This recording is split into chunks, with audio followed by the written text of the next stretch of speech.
Imagine this. A tech mogul lauded for innovation lives in a sprawling mansion overlooking Silicon Valley, yet feels a gnawing emptiness despite their billions. Or a celebrity, adored by millions, battling crippling anxiety behind the flashing cameras. What if the key to genuine happiness isn't relentlessly chasing after your desires, but instead lies in mastering the art of wanting what you already have? This isn't about deprivation. It's about a profound reevaluation of what truly matters. Buddhism, at its heart, offers a path to liberation from the pervasive suffering that colors human existence. A central tenet of this ancient philosophy revolves around understanding desire or tanha and recognizing how this relentless craving fuels dissatisfaction, known as dukkha. But let's be clear, the art of not wanting, as we'll explore it, isn't about becoming apathetic or denying your needs. Instead, it's a skillful, transformative approach to cultivating contentment, wisdom, and perhaps surprisingly, a deeper sense of compassion for yourself and others. Think of it like tending a garden. You wouldn't try to eradicate every single plant, but you would certainly prioritize cultivating those that bear the most nourishing fruit while keeping the weeds in check. Later, we will explore the subtle, yet profound difference between wanting from the ego versus needing for survival. Consider the all too familiar cycle. You desire something, a new car, a promotion, the latest gadget. You achieve it, experiencing a fleeting high. But inevitably, that satisfaction fades and the craving for something more arises. This constant chasing of external validation rarely leads to lasting happiness because everything in this world is impermanent or anicca. Clinging to things that are constantly changing possessions, status, even our own bodies, is a recipe for inevitable pain. The desire for a brand new phone, for instance, provides a burst of excitement upon purchase, but this quickly transforms into the need to upgrade as soon as the next model is released. As we progress, we'll unearth predictable outcomes from specific cravings, unveiling the mechanics behind our insatiable desires. It's crucial to understand that Buddhism does not advocate for the suppression of desires, but rather the understanding of their very nature. Mindfulness serves as the key that unlocks this understanding, acting as a tool for observing desires without judgment or attachment, allowing us to see them as fleeting mental phenomena rather than irresistible commands. What if, instead of being slaves to our desires, we could transform them, channeling their energy toward compassionate action and selfless service? Imagine, for example, harnessing the desire for recognition and instead channeling this motivation into volunteering or contributing to a cause you believe in. This transformation hints at the possibility of channeling different types of desires into a force for good, and we will explore this more deeply later. Our modern world, saturated with consumerism, relentless ambition, and an incessant barrage of advertising, acts as a constant engine fueling our desires. In such an environment, the wisdom of the art of not wanting becomes exceptionally relevant, providing a powerful counterpoint to the anxieties and dissatisfaction that plague so many lives. Could it be that the art of not wanting provides a much-needed antidote to the stresses of our hyper-stimulated world? The rise of anxiety and depression can, in many ways, be directly linked to the societal pressure to constantly acquire more, achieve more, and be more. By ignoring internal suffering, we often exacerbate these problems, leading to even greater issues. Mastering the art of not wanting isn't a path to a life of austerity, but instead leads to increased happiness, reduced stress, more fulfilling relationships, and a profound sense of purpose. It's about uncovering the potential for personal transformation and stepping into a life of greater meaning. Consider the story of someone who, after years of chasing corporate success, discovered genuine peace and contentment by simplifying their life, focusing on meaningful connections, and dedicating themselves to environmental conservation. This transformation, born from the conscious choice to want less and appreciate more, will be explored in greater detail later in the video. The art of not wanting isn't a simple trick or a quick fix, but rather demands a fundamental shift in perspective, a courageous willingness to question deeply ingrained assumptions, and an unwavering commitment to self-awareness. This journey requires that we challenge the narratives we've been told about what constitutes a successful and happy life. This video will equip you with a framework for understanding your own unique landscape of desires, empowering you to make conscious choices about how you respond to them. Western thought often equates happiness with the attainment of goals, the accumulation of wealth, and the achievement of status. However, Buddhism emphasizes contentment with the present moment, encouraging us to find joy in the simple act of being. We will explore this fascinating contrast in a future section. Furthermore, desire isn't merely a personal matter. It carries an ethical dimension, rippling outwards to impact both our fellow humans and the environment that sustains us. Acknowledging the interconnectedness of all things requires us to recognize that our actions, driven by our desires, have far-reaching consequences. The pursuit of endless economic growth, for example, often comes at the expense of environmental degradation and social inequality. How might we become more responsible and mindful consumers, recognizing the impact of our choices on the world around us? This ethical dimension will be explored in further detail, leading to later discussions regarding ethical conduct. To begin, let's define some essential Buddhist concepts. Dukkha, or suffering, is a fundamental aspect of human existence. Tanha, or craving, is identified as the root cause of this suffering. And finally, nirvana, or liberation, is the ultimate goal, the extinguishing of craving and the attainment of lasting peace. Suffering arises from our attachment to impermanent things, from our relentless pursuit of things that cannot, by their very nature, provide lasting satisfaction. Liberation, therefore, becomes possible through understanding and ultimately overcoming these cravings. To put it simply, dukkha is like a pebble in your shoe.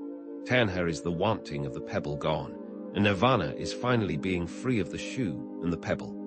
These concepts form the foundation for the Four Noble Truths, which serve as the bedrock of Buddhist teachings.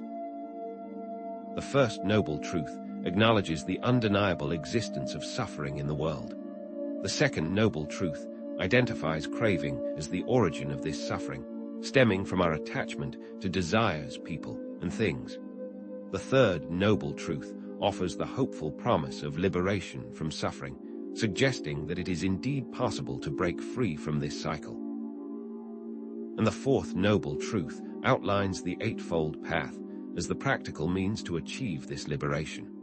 Think of it this way: the frustration of not getting what you want is a common human experience, but the Four Noble Truths provides hope that lasting happiness is possible.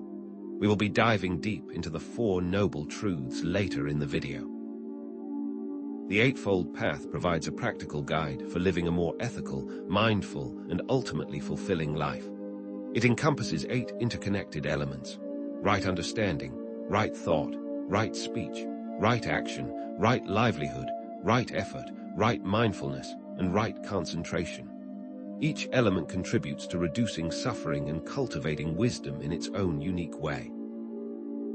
For instance, right speech encourages honest and compassionate communication, while right livelihood promotes ethical work that doesn't harm others. Finally, at the heart of Buddhist philosophy lies the concept of anatta, or the illusion of the self. This revolutionary idea challenges our fundamental belief in a fixed, independent I. Instead, Buddhism proposes that the self is not a static entity, but rather a constantly changing process, a collection of ever-shifting thoughts, feelings, and sensations. Recognizing the impermanence of the self can be deeply unsettling at first, but it also offers a powerful key to unlocking freedom from attachment and reducing suffering. Think of a wave in the ocean. It appears to be a separate, individual entity, but it is ultimately part of the vast, interconnected ocean. In much the same way, we as individuals are interconnected with everything around us, setting up a discussion about the connectedness of everything. As we move forward, let's consider some challenging questions. if you achieved every single goal you've ever set, would you truly be happy? Is it possible to experience genuine contentment without constantly striving for more? Can we truly find freedom by consciously limiting our wants and embracing the present moment? The art of not wanting invites us on a profound journey of self-discovery and inner transformation, a path that promises to challenge conventional wisdom and reveal unexpected insights. What if the very things you believe will bring you happiness are, in fact, the very obstacles preventing you from experiencing true joy? How can we cultivate mindfulness in a world that constantly demands our attention? What if you could observe your cravings, not with judgment or self-reproach, but with curiosity and understanding, choosing how to respond rather than being swept away? In the sections that follow, we'll delve into the neuroscience of desire, exploring how our brains are wired for craving and how mindfulness practices can help us rewire those habits. We'll also explore practical exercises for cultivating contentment and share inspiring stories of individuals who have transformed their lives by embracing the art of not wanting. Stay tuned, because in our next section, we'll delve into the science of how desire affects our brains and what we can do to rewire our habits for lasting contentment.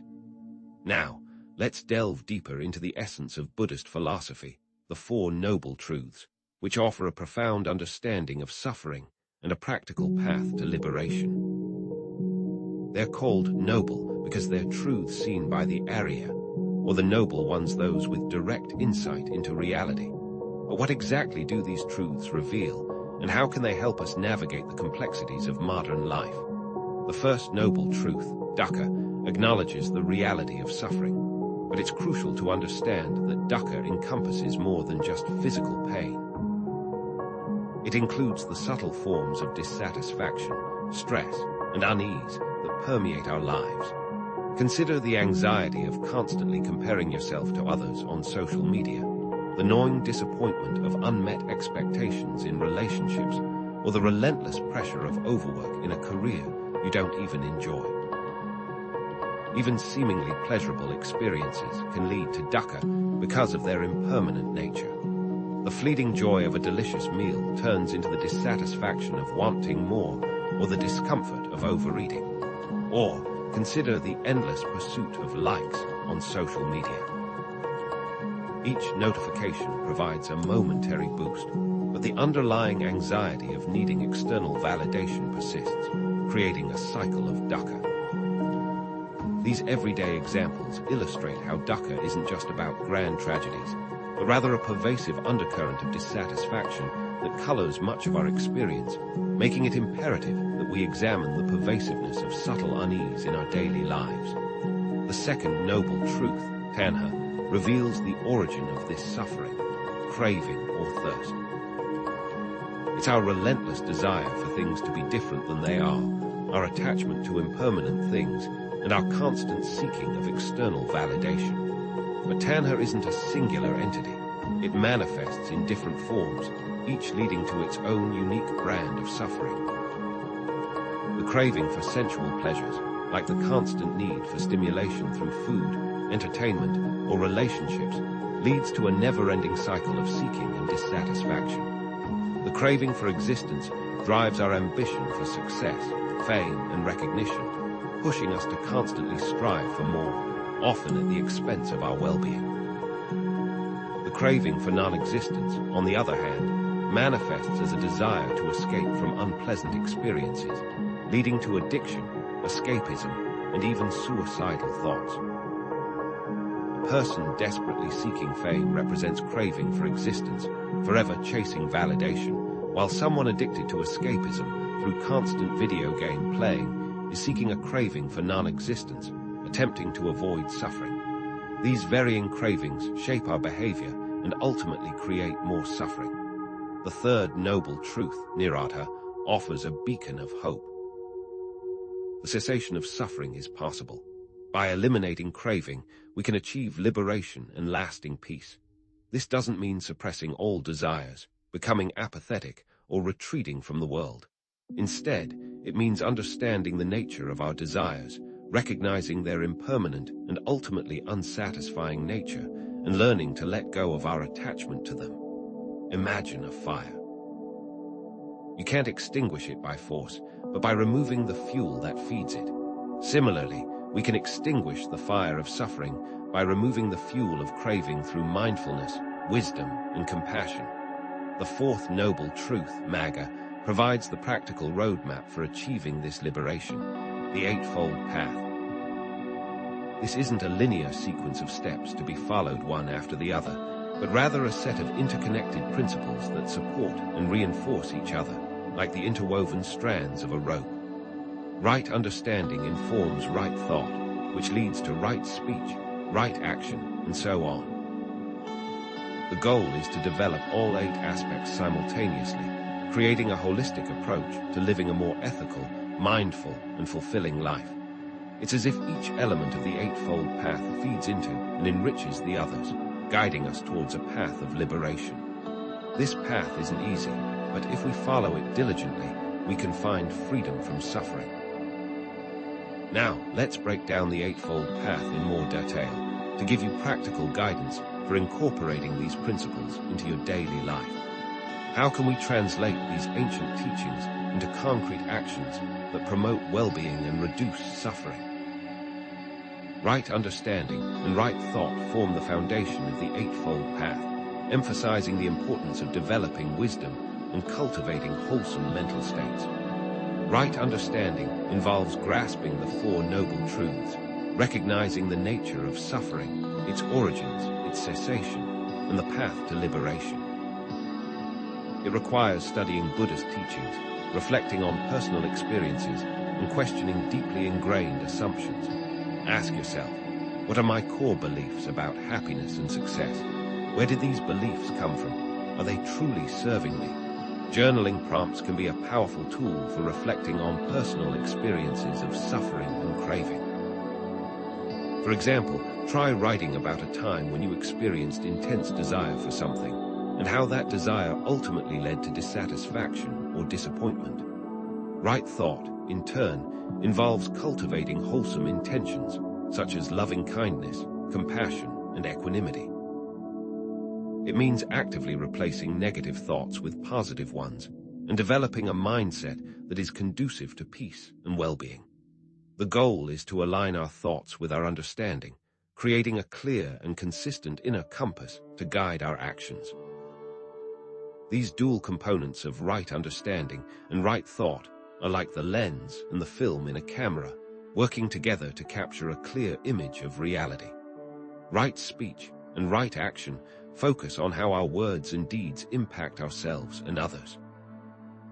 Practicing right speech means avoiding lying, gossip, harsh language, and idle chatter, and instead speaking truthfully, kindly, and constructively. How often do we engage in gossip or say things we later regret? Mindful communication can transform our relationships and reduce conflict. Instead of reacting impulsively, take a moment to pause, breathe, and consider the impact of your words before speaking. Right action involves acting with kindness, honesty, and respect, avoiding actions that cause harm to ourselves or others. It means living in accordance with ethical principles, such as the 5 precepts, which encourage us to abstain from killing, stealing, sexual misconduct, lying, and intoxicants. Small acts of kindness, such as helping a neighbor or volunteering in your community, can have a ripple effect, creating a more compassionate and just world.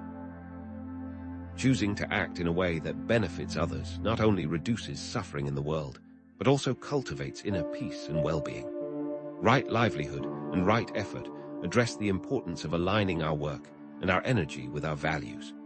Right livelihood means choosing a career that doesn't cause harm to others, avoiding jobs that exploit, deceive, or contribute to suffering.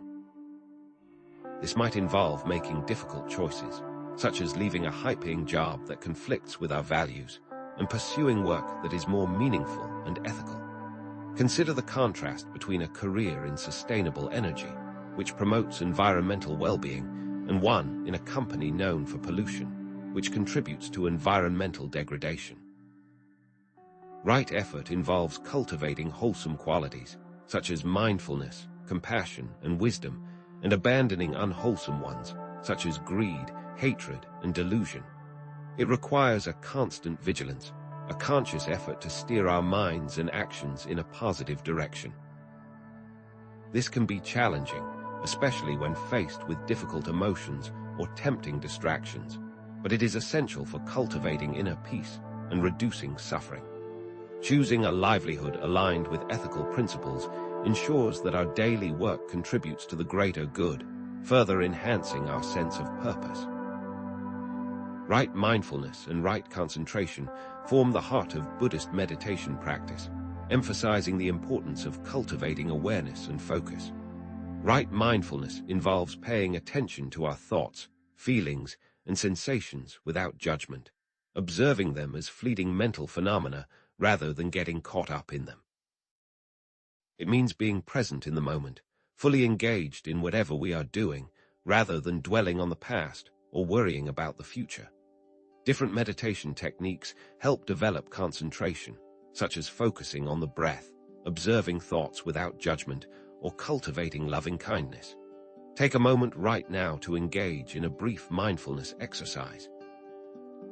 Close your eyes, take a deep breath, and notice the sensation of the air entering and leaving your body. Observe any thoughts or feelings that arise without judgment, simply acknowledging them and letting them pass. This simple practice, when cultivated regularly, can transform our relationship with our thoughts and emotions, reducing our reactivity and increasing our inner peace. But what about the bigger picture? What does Buddhism say about the nature of reality itself, and how does that understanding impact our pursuit of contentment?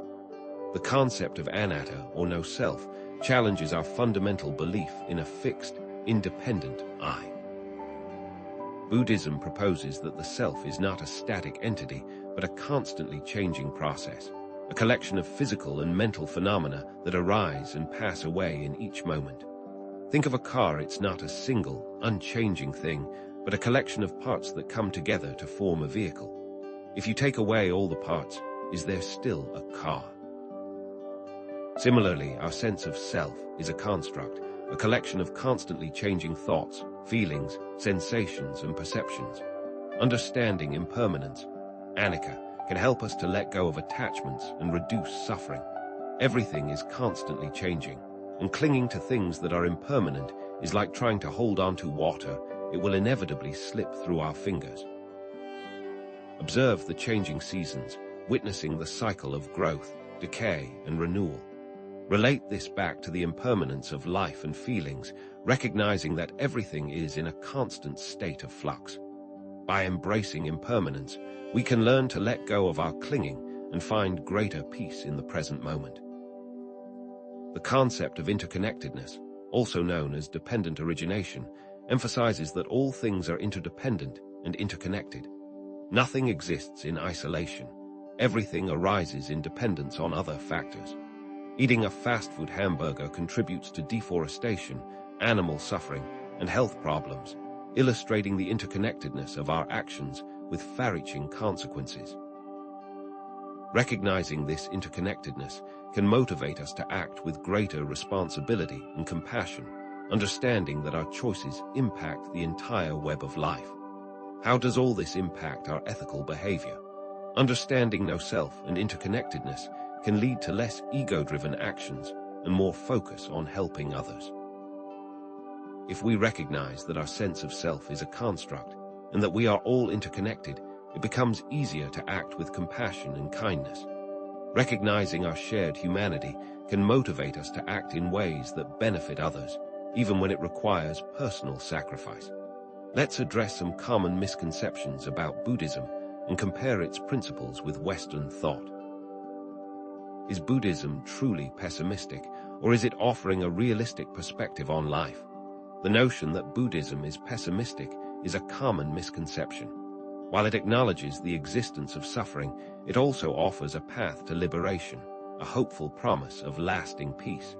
Acknowledging the existence of sickness doesn't make a doctor pessimistic, but rather enables them to find a cure. Similarly, Buddhism's recognition of suffering allows us to address its root causes and cultivate greater well-being. It's important to clarify the distinction between wanting and needing. Buddhism doesn't advocate for complete deprivation or the suppression of all desires, but rather for distinguishing between essential needs and unnecessary desires. The need for food and shelter is essential for survival, while the desire for luxury items is often driven by social conditioning and the pursuit of fleeting pleasures. By focusing on our essential needs and letting go of unnecessary desires, we can simplify our lives and reduce our suffering. Comparing Buddhist principles with Western thought can reveal both parallels and contrasts. Mindfulness, for example, shares similarities with cognitive behavioral therapy, CBT, which emphasizes the importance of observing thoughts without judgment and challenging negative thought patterns. Stoicism, another Western philosophy, also emphasizes the importance of virtue, reason, and living in accordance with nature, aligning with Buddhist teachings on ethical conduct and mindfulness. And what about the paradoxical nature of contentment? Wanting less can actually lead to greater fulfillment. Simplifying our lives, getting rid of unnecessary possessions, and focusing on meaningful connections can create a sense of spaciousness and freedom, allowing us to appreciate what we already have. Share the story of someone who simplified their life, got rid of unnecessary possessions, and found greater happiness, illustrating how letting go can lead to abundance. So, how can you incorporate these principles into your daily life? Let's explore some practical exercises for cultivating contentment. Practicing mindful consumption involves questioning our motives before buying something, avoiding impulsive purchases, and appreciating what we already have. Create a waiting period before making a purchase to determine if it's truly needed, allowing yourself time to reflect on whether it aligns with your values and contributes to your well-being. Cultivating gratitude can help us to appreciate what we already have and reduce our craving for more. Keep a gratitude journal, expressing appreciation to others, or simply taking time to notice the good things in our lives. Prompts for a gratitude journal, such as, "What am I most grateful for today?" can guide our focus toward the positive aspects of our lives. Incorporating meditation and mindfulness into your daily routine can transform your relationship with your thoughts, feelings, and sensations. Find resources for learning different meditation techniques and finding guided meditations. Recommend specific apps or websites that offer guided meditations for beginners, making it easier to integrate these practices into your daily life. Living an ethical life provides a solid foundation for contentment. Reflect on your values and align your actions with those values. Practicing honesty, generosity, and compassion in daily interactions creates a ripple effect, contributing to a more just and compassionate world. What steps can you take to live more ethically in your daily life? By understanding the Four Noble Truths, embracing the Eightfold Path, and cultivating mindfulness and compassion, we can begin to unlock the transformative potential of the art of not wanting. In our next section, we'll be reviewing the main points from the video. So let's synthesize the core of what we've discussed. At the heart of Buddhist teachings lies the profound understanding that dukkha, suffering, arises from tanha, craving. The path to liberation, therefore, isn't about suppressing desire, but about understanding it. The Four Noble Truths and the Eightfold Path serve as practical tools to navigate these desires, to reduce the suffering that arises from them, and guide us towards a more conscious existence. The art of not wanting in this light isn't about deprivation or about a life of constant denial, but about making a conscious choice to prioritize inner peace and well-being over the fleeting satisfaction of endless acquisition. The choice is yours. Will you let your wants dictate your actions, or will you take control and practice mindfulness? Remember that recurring cycle we talked about. Desire, attachment, and suffering. This cycle relentlessly spins, leading us down a path of persistent dissatisfaction. Recognizing anicca, the impermanence of all things, is key to breaking free. Mindfulness allows us to observe our desires without judgment, to see them as fleeting phenomena rather than irresistible commands. Recall the phone example from the beginning. Mindfulness can help us recognize the fleeting nature of that initial excitement, the planned obsolescence, and avoid the trap of constantly needing the next new thing. This awareness allows us to step outside the cycle, to make more conscious choices about what we consume, both materially and mentally, and cultivate the garden of our minds so that positive growth may occur. It's important to clarify, the goal isn't to eliminate all desires. That would be an impossible and frankly undesirable goal. Rather, the goal is to transform them, to channel them towards positive ends, towards compassion and service. Instead of seeking recognition for personal gain, we can transform that desire into a desire to help others, to use our talents and abilities to make a positive impact on the world. A desire to be the best can shift to a desire to help the most. This allows us to harness the energy of desire for good, turning potential suffering into a source of positive change and contribution. Moreover, by understanding anatta, the concept of no self, and recognizing our deep interconnectedness with all beings, we can further diminish the power of our ego-driven desires. Recognizing our shared humanity, that we are all ultimately seeking happiness and avoiding suffering, can motivate us to act with kindness and compassion. Understanding no self can lead to less ego-driven actions, a lessened need to prove ourselves, and a greater focus on helping others, furthering compassion and kindness. When we act from a place of interconnectedness, our actions ripple outwards, creating a more positive and harmonious world for ourselves and everyone around us. Now, let's consider the broader context. How do these Buddhist teachings relate to the very real challenges of modern life? The pervasive consumerism, the escalating environmental degradation, the stark social inequality. The art of not wanting offers a potent solution, a way to break free from the cycle of endless consumption and find true contentment.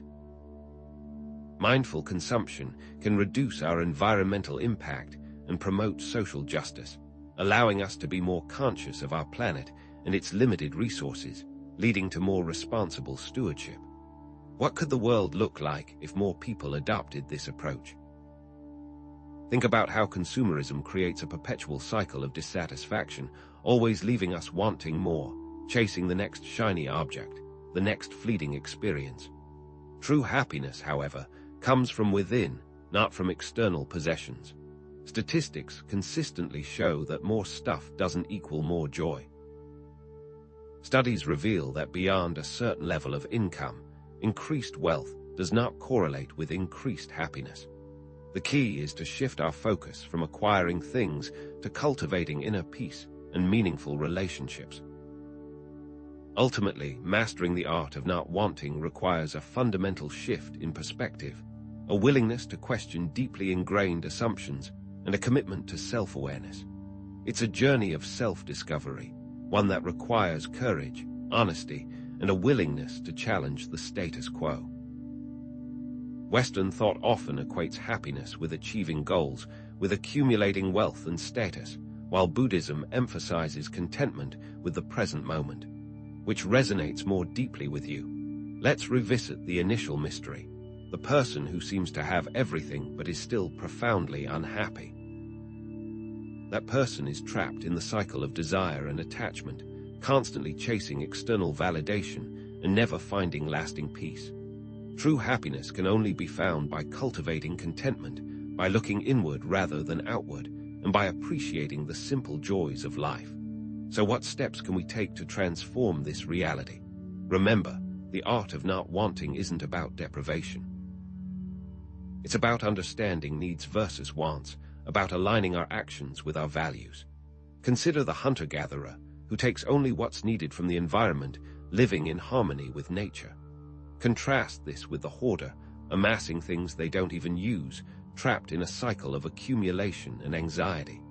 Which of these approaches feels more sustainable, more fulfilling? To answer some questions we posed throughout this video, if you achieved all your goals, would you truly be happy? Is it possible to be content without constantly striving for more? Can we find freedom by limiting our wants? The answer, according to Buddhist principles, is a resounding yes.